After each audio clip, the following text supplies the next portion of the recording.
record will elevate him more in your mind's memory, but I could tell you many things that would form a bright halo about his image. We were more closely associated than any other men in this life. I knew him before you did.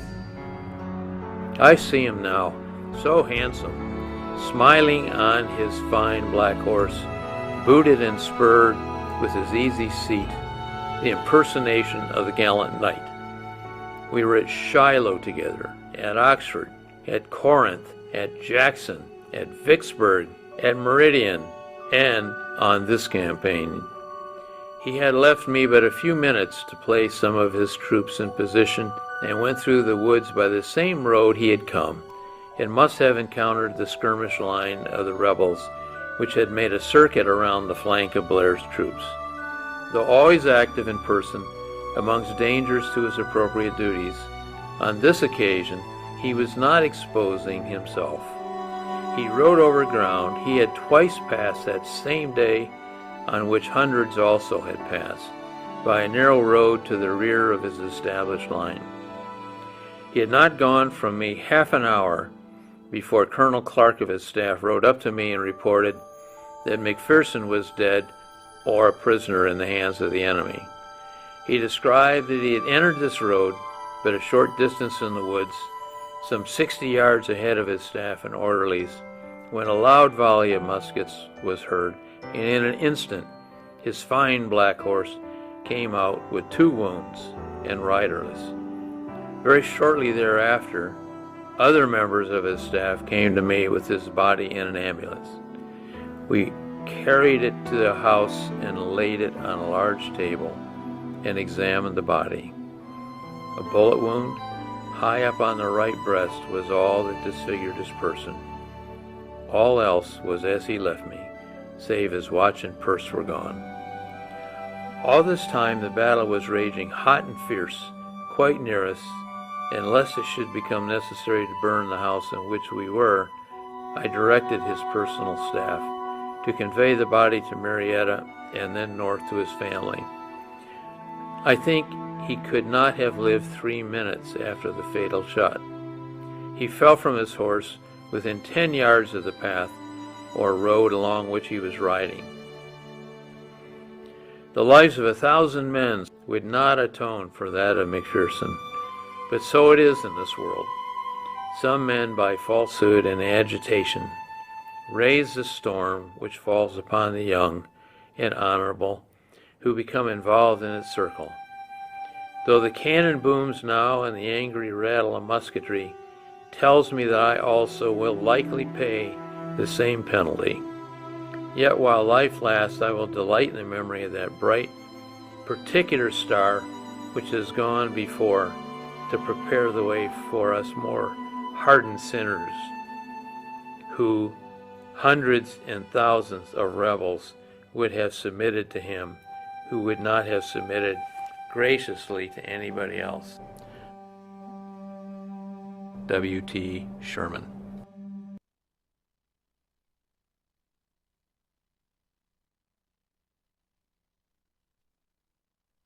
McPherson's death at the Battle of Atlanta was also a huge shock on the day of his death to his men, to his soldiers. He's shot between 1 and 2 p.m. in the afternoon. It doesn't take long for the word to spread. When the Confederates attacked the Union line near the Troop Hurt House at the Georgia Railroad, which is the scene that you see depicted on paint behind me, when the Union troops rally from their initial shock, and John Alexander Logan back there on the horse is riding forward with reinforcements. He's riding forward to restore the line. And the cry that goes up from the Union Army is, "McPherson and revenge, McPherson and revenge," because they've just heard the news that McPherson has been killed. And it so angers them because they loved him so much that they were determined at that point, to take revenge on those that had done the deed. We actually know a good bit about McPherson's death, the actual death at the hands of the Confederates, and there were two captains there, a Captain Beard and a Captain Brown. And Captain Brown needed a new hat. Well, McPherson was laying there dead, and common practice, he would just take the hat. He needed it. And it just so happens that both of those captains were captured later in the battle. And it just so happens that they were on a prisoner of war train that was passing through Clyde, Ohio. And they saw that the flags were at half-mast, and they said, "Hey, why are the flags at half-mast?" And they said, "Yeah, because the damn rebels murdered our General McPherson." And so they both sat there very quietly with Captain Brown wearing McPherson's hat, knowing who he had just shot a few days earlier. So after McPherson is shot, the Confederates sweep over that area. They're very quickly, they take some of his personal effects, and not all of them, but then the Federals recapture the ground. And at that point, of course, they know exactly who that is that's laying there. They realize the Union soldiers. They realize the historical import of the moment. They're going to actually mark that spot on the tree, so it's going to be one of the best marked spots of any such death. The body is actually taken by ambulance, which is a wagon. It's taken up to Sherman's headquarters, which is the Howard House, which is the big white house up on the hill behind me. It was Sherman's headquarters, also known as the Augustus Hurt House. And you can see that in the painting. You can actually see in the distance that the artists wanted to commemorate this. It was probably the most famous thing for Northern audiences that happened during the battle, which was, the death of McPherson. So they painted in the ambulance just beside the house. And you can actually see there seems to be a little honor guard of horses of cavalrymen with lances and pennants, which I doubt was actually the case, but the artists wanted to tell us, how important this event was. From there, the body is taken up to Marietta, and the famous nurse, also from Ohio, Mother Bickerdike. General Logan had just sent his orderly down here to see if the body hadn't come from the Howard House. "Yes, bring him to me, boys. Bring him to me. He'll be safe here." The young general was brought to me. I dressed him tenderly for the grave. I washed off the blood stains where the bullet had gone into his heart, brushed his hair, covered his handsome face with my finest linen, and left him for the night. Then, thinking of the broken-hearted woman who was hereafter to look upon it, I washed his coat where the breast was stained, gathered together all the small belongings, and packed them ready to send to his mother in Ohio. After my night rounds in the hospital of making sure the wounds were freshly dressed, medicines given, nurses looked after, I rested for a moment outside the hospital door. The noise of battle had ceased. Furiously, a man came riding toward the hospital. He stopped, sprang from his saddle, threw the bridle over the horse's neck. "Why, General Logan, is that you? What new thing has happened? What are you doing here after such an awful battle?" He said to me, "Mother Bickerdike, is McPherson here? Is he safe? I am to report at Sherman's headquarters, and then we move on. I could not go without seeing McPherson once more. Show him to me, please." "Yes, General. He is all ready, poor boy, to go home to his mother. I have his box packed. The doctor has written a letter for me, and the handsome, brave boy is all through with fighting, General." I lead the general down the hall to the inn room where General McPherson, the silent soldier, lay. He was grandly handsome in death. General Logan passed his hand over the still face, looked steadily for a moment, and turned away.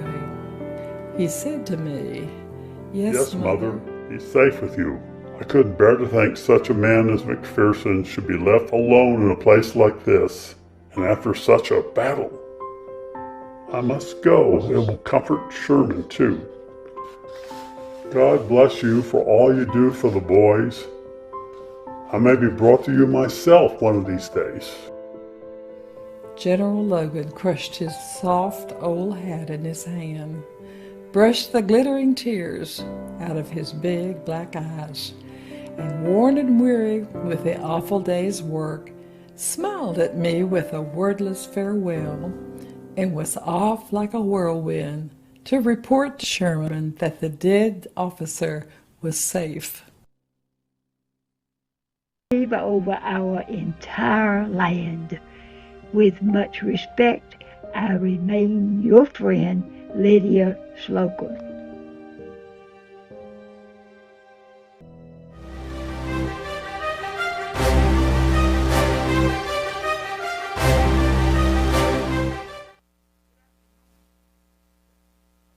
Nothing but a thing. But it's a thing we want you tuned into every Saturday afternoon. I'm Elsa McGee, your host, and I'm here today with my co-host and partner in crime, Tony Merritt. Been running all around the country, left me just 2 weeks now. But it's good, brother, to have you back. Good to be back. And you know, I'm so grateful that you're back today, because what you always said about our Sons of Atlanta project being a divinely ordained project.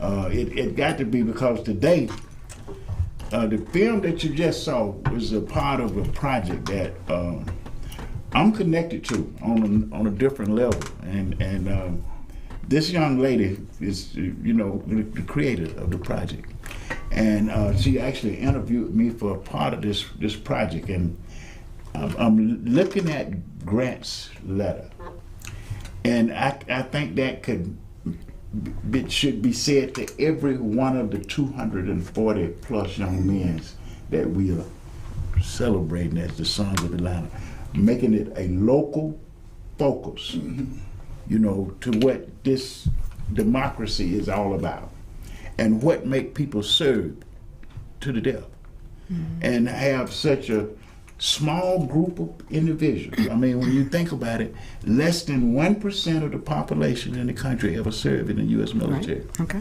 But we carry the burden for freedom for everyone. So thank you, Ms. Brown, for being here today with us. So just tell the audience something about yourself, and you know, I told you we got to talk a little bit after the show, because we trying to put together a documentary so that we could be a part of this ongoing history, because Fort McPherson meant a lot to me personally, because that's where I served.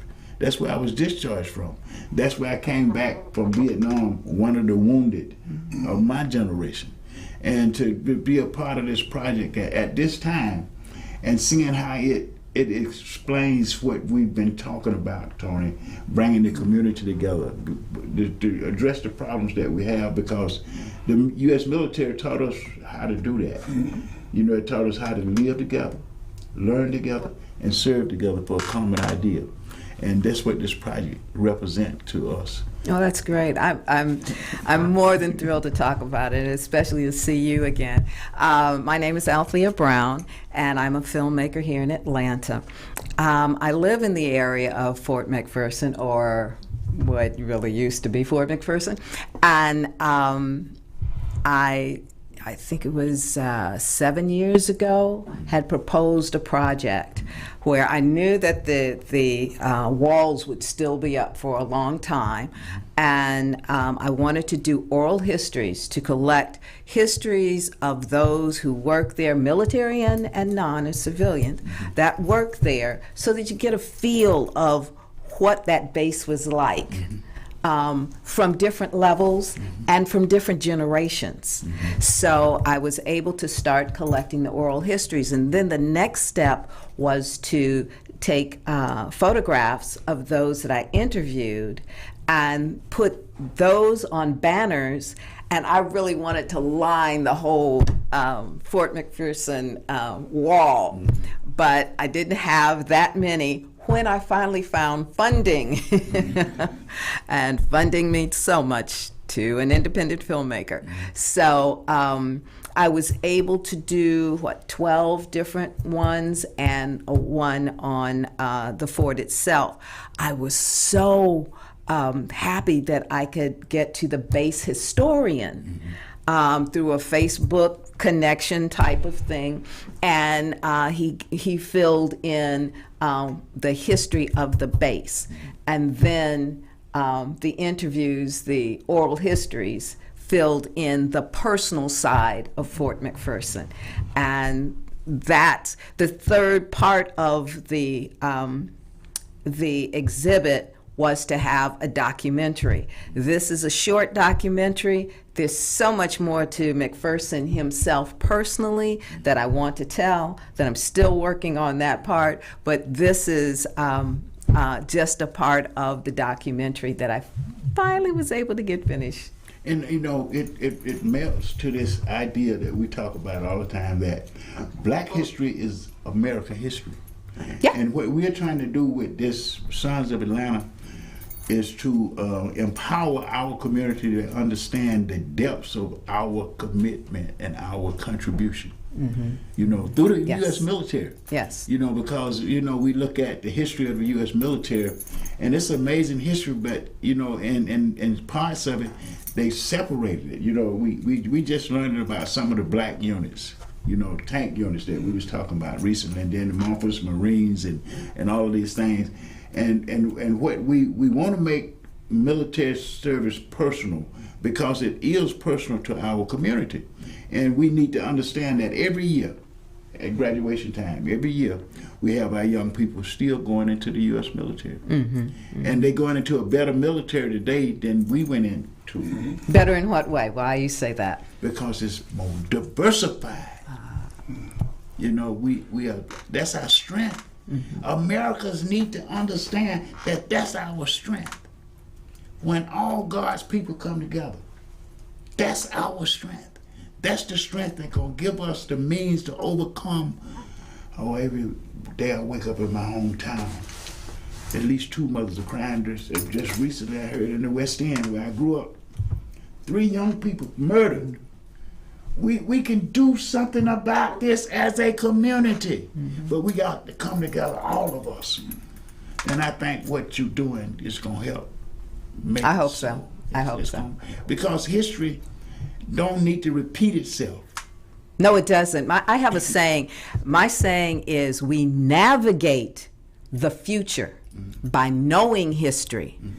And we have to bring that history up with us, because history will tell us how certain people act, how certain people will do certain things, how things work. If we bring that forward, we can figure out what's the next step, instead of just going like, well, let's try this and let's try that. No. You need strategy. Yes. You need strategy. I did a documentary on the Atlanta student movement, and I was so fortunate to be able to interview the shakers and movers of that movement. And what came out of that was the strategy. They were not just going to sit at the lunch counter for a hamburger and a milkshake. That was not their purpose. No. That was not their purpose. No, they was highlighting something more profound. Yes, but to get to that freedom, they had to have strategy to make it happen. Yes. Not just show up and do something. No, strategy behind what they were doing, and they did, and they accomplished what they set out to do. For not only Atlanta, because Lonnie King talked about he had come across a letter that the head of the Ku Klux Klan had sent the sheriff of the police department at that time, in 1960. He said, "We're coming to Atlanta."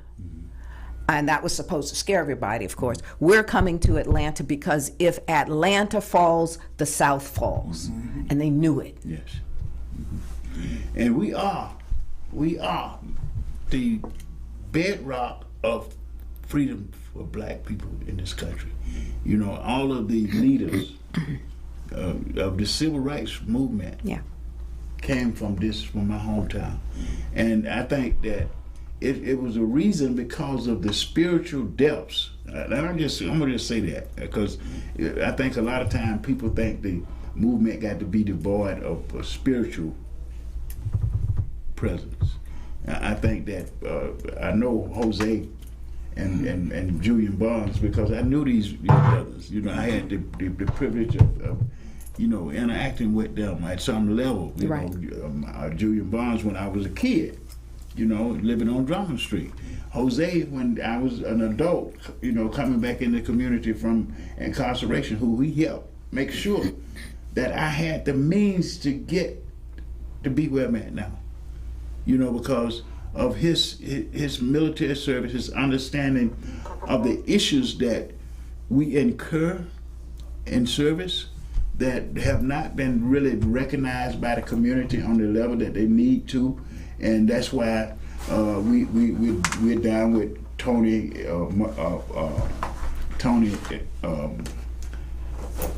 Barr doing this program to highlight the suicide issues in the military, and then not just to highlight them, but to reach out and do something in the community about it as a community. So that's what's going on downtown from every Monday now. Every Monday, Tony, and I went last Monday. It was amazing. Matter of fact, Dean and Tracy was there.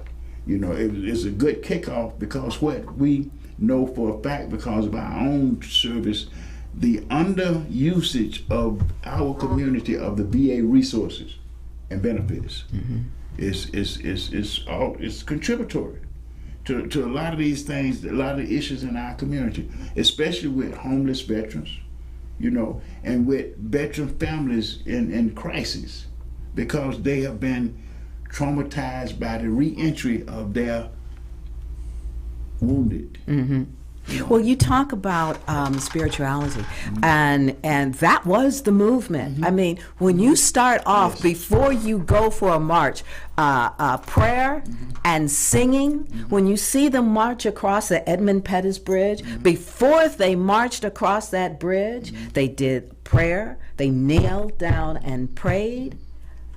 Then when they got across there, they did the same thing. It is about that. And just shortly that, again, I have another just 10-minute little video about Hosea Williams's beginnings in Savannah. And his inspiration was a Reverend Pickens Patterson, who was the Reverend at Butler Memorial Presbyterian Church. And he heard him speak and saw how he moved in the community. And Hosea Williams was inspired by him, and that set him off. They would have night meetings and at different churches that would allow them to come in. And Butler was one of those churches. And they had meetings and, again, strategizing what to do, how to do, when to do, all a part of that. But it came from the spiritual side. And the documentary that I did on the Atlanta Student Movement, which is a trek to the river's edge, has Reverend Otis Moss Jr. and Reverend Otis Moss III speaking in it, and Reverend Otis Moss III, who's a minister in Chicago, he was just saying, you took what God gave you, the impetus that God gave you, and you move forward with it. So it's been a spiritual journey, and in some of these movements, I don't know if they just don't know or they just push it aside, but if you do not have that spiritual part in it. You know, I was in, you talk about leaders, I got to talk about Greg Fann. I was in a meeting with Greg Fann not just Greg fan, but concerned black clergy. And Tony, you remember, with the chief of police. And Greg said this. He said, all we was talking about, he said, unless you keep God in the center of it, ain't none of it gonna work. So that's where we are with this Sons of Atlanta thing. We know that when we get together, when all of us get together on one accord, we can it's like we can do anything. We can do anything. This violence in our community, we can deal with it. It's just a matter of us coming together, recognizing what it is. It's bordered on drugs, a lot of drugs, a lot of lack, a lot of migration in neighborhoods being changed overnight. I look in Atlanta, and it used to be a pride with having your own home, single family home. Now we look at these multi-family units taking over everywhere. And that means that the neighbors are forced to share the same water stuff, electricity. We look at someone when the water bill is not paid. Just recently the people had to move out because the water bill was paid by the owners. We need to look at the income inequity in our community that leads to crime on all levels, and we need to look at how we're not allowing the schools to teach anymore. I'm just going to tell you there's a whole bunch of problems. We got to all just recognize that this is the plight of veterans. We're that minority out of every family that people take pride in when they going into the military. I remember my family giving me parties and all kinds of stuff, to celebrate me going into the military. And then they gave me a party coming out, but the things that I brought back to the community, which the military the government was supposed to address, they haven't addressed, and they're not addressing it today. That's what we have these issues from. And the only way we're going to overcome these issues is that all of God's children come together. See, we got to understand that we all have different talents, different skill packages. And in the military, they use this better than anywhere I've ever seen. They know how to place men and personnel where they need to be effective. Why ain't the community using that veteran power to make sure that nasty Fulton County jail is not like it is right now? This is our community. We got voting going on this year, 2023, and the media and the politicians got us focused on 2024. We need to deal with what's going on under the Georgia Dome. Exactly. True. What's going on in Fulton County? What's going on in the city of Atlanta? That's why we're talking about the Sons of Atlanta. This is our platform, because these are people that came from among us. They came from us. They went to Washington High, Carver, Price, Turner. What this community been like had they lived to do that kind of service in the community. We wouldn't have these issues. Because, listen, tell the truth, when we were going into the military, Tony, back in the 60s, man, it wasn't no gun violence in our community like it is today. Okay. It wasn't. Because you said something, we had communities then. If I did something out of pocket, the neighbor tell my mama, I'm gonna get a whooping. And then my mama gonna tell the neighbor, you whooping me if you see him doing something like that. That was community. And now you tell that, well, you better not say nothing to my child. Who's gonna protect your children when you're not watching them?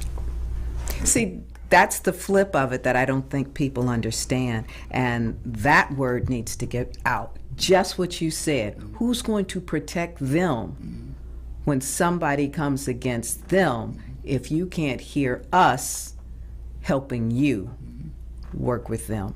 I mean, they don't get that. Well, see, we had to get it in the military. Okay. See, it was war. and you didn't care about what color that individual was that had your back. As long as you had somebody that had your back. as long as you had somebody to ask you back. And that's what caused the bond that we made during the military time that changed the way a lot of people felt about integration. They started looking at, okay, we all are Americans. We all deserve equal opportunity. Oh, we got a government that will provide this, that will allow this, that is supposed to promote this. And that's why they took to the streets in America to overcome segregation. They took to the streets because they recognized in this Constitution they had that right to do so. And it wasn't just black people, it was everybody that was involved in that movement. It was white people, black people, just so how we had to have the leaders because we was the people that was in the least of these.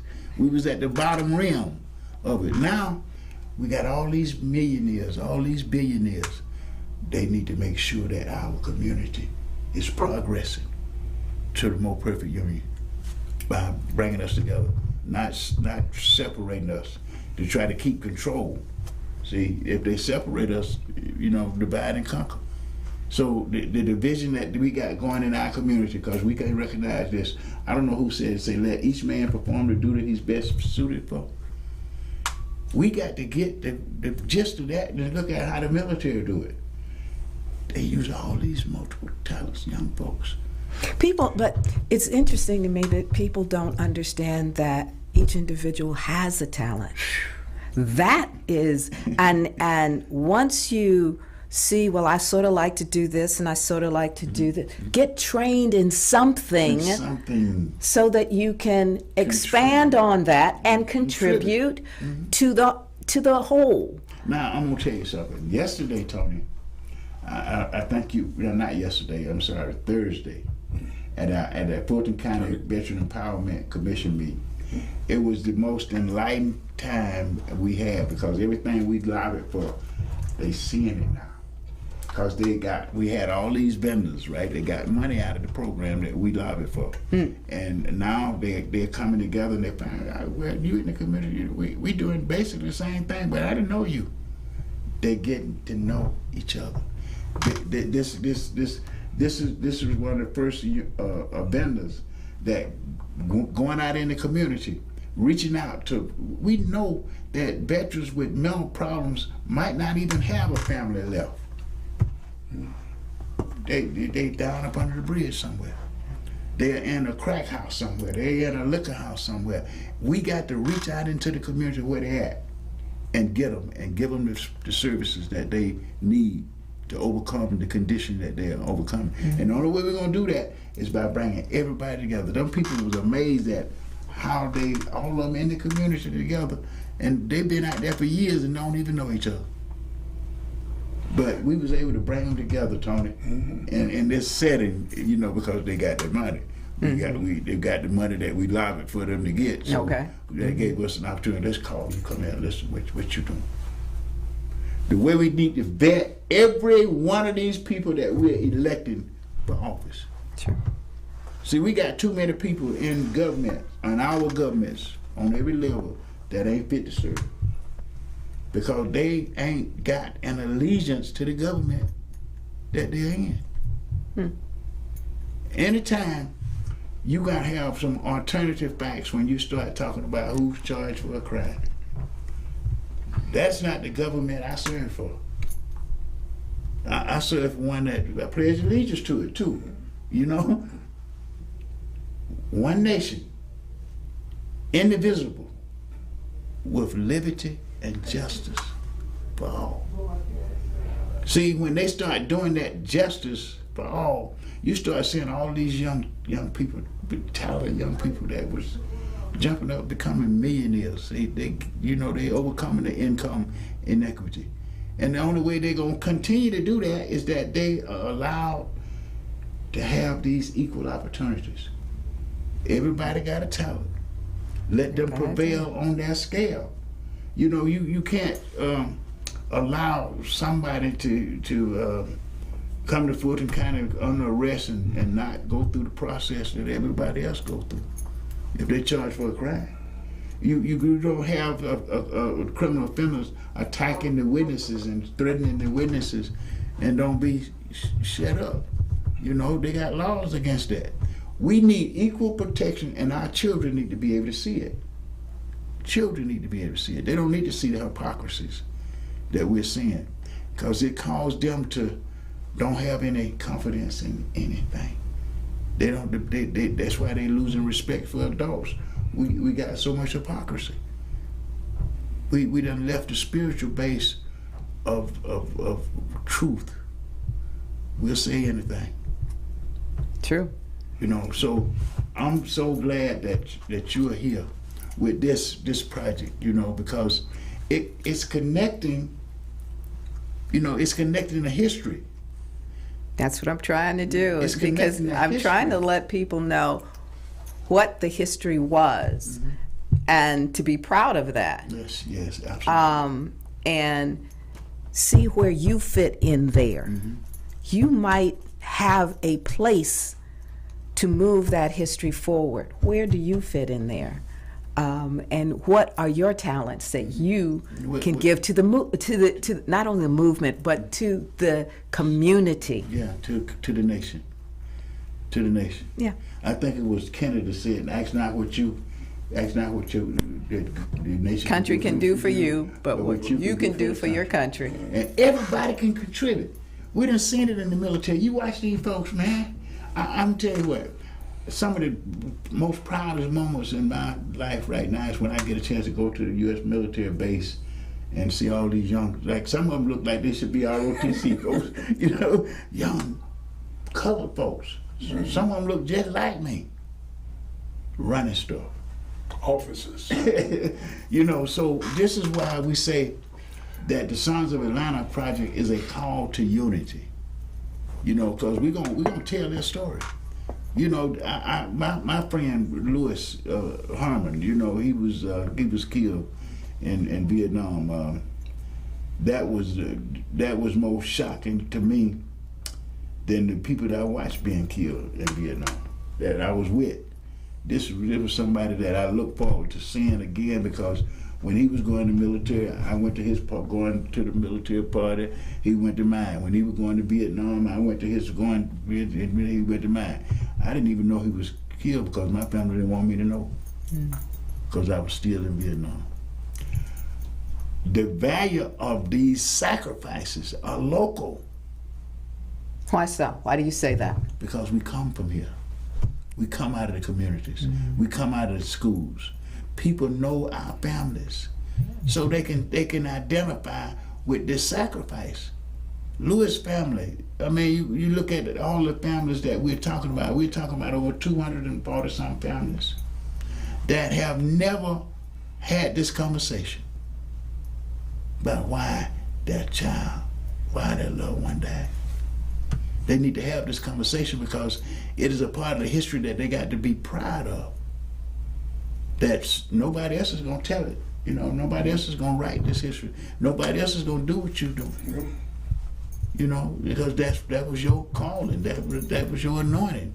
See, we have to think like that, especially when I look at how this is kind of full circle. You know, I mean, we ain't even talked, I think, since you interviewed me. Right. Right.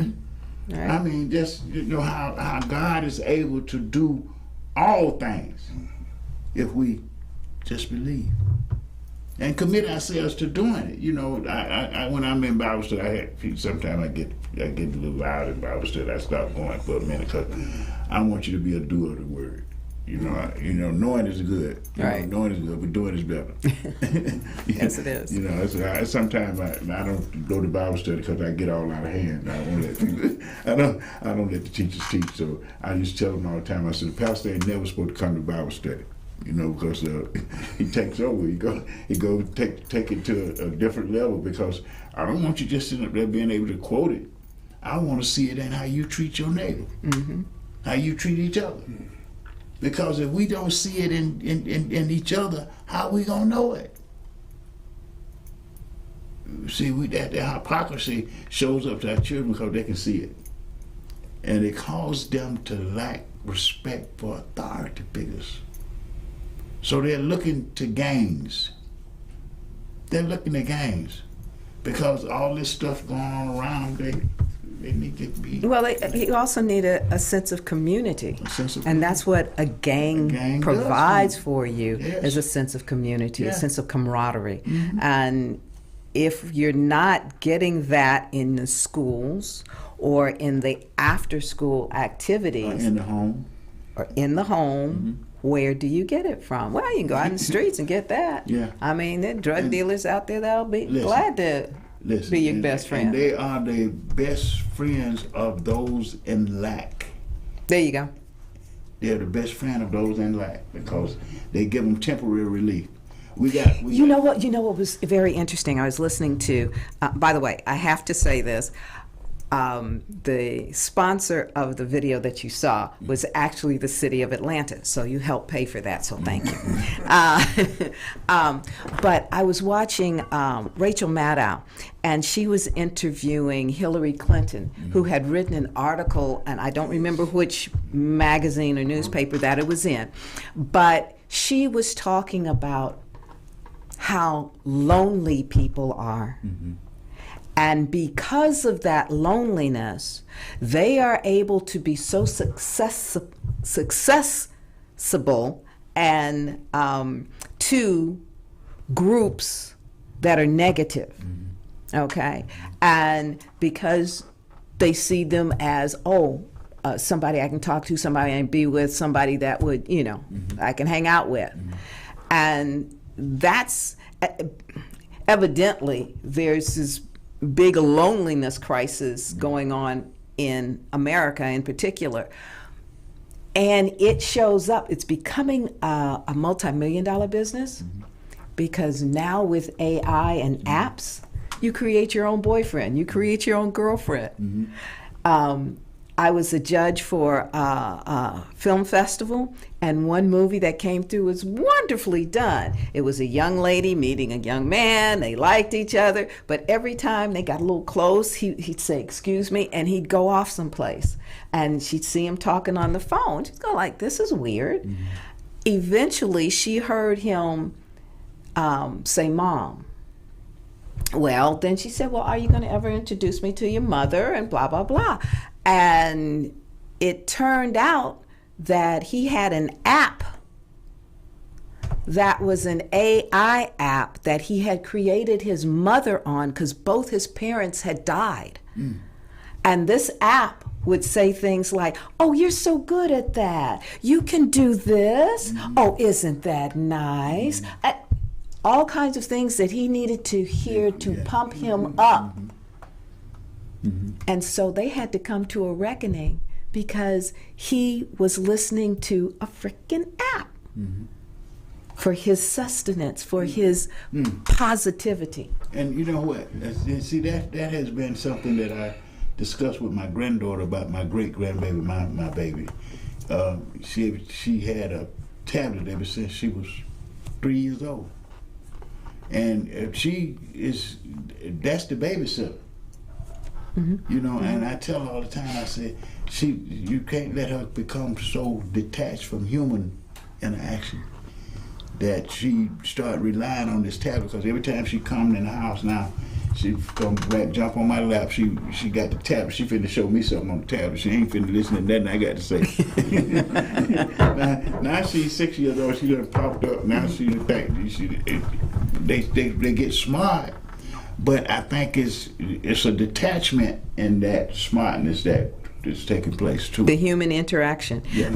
I was at a CGRAPH, which is basically an engineering convention, and I met some young men standing there. We were at a party, and I asked them what their names were, and one pulled out a card and handed it to me, and I said, "Okay, but what is your name?" He handed me another card, a totally different card. He was such an engineer into the computer that he did not know how to have personal interaction. I had to say, "Baby, please. Let's stop here for a second. I asked you what your name is. You're supposed to say, 'My name is.'" I had to train him on the spot. This was very sad. Yeah. But we can't let them. Okay, at one point, television was the babysitter. But now it's media. but parents got smart and said, you got to go out and play. At least my parents did. Yeah. You got to go out and play. Yeah. You got to do something else. Clean up your room, clean up something, do something else, not stare at that TV all the time. And that's the same thing we have to do now with computers and tablets. We have to do that. Yeah. And we have to be concerned about what our children see. Yes. And what they hear. Tony, just bring us up to date a little bit, man. Yeah, I know. I had a point to make. You made so many points. The one point that the last one you made is that we have a generation of young parents trying to raise kids when they were never raised. And so all they know is what automation can help them do.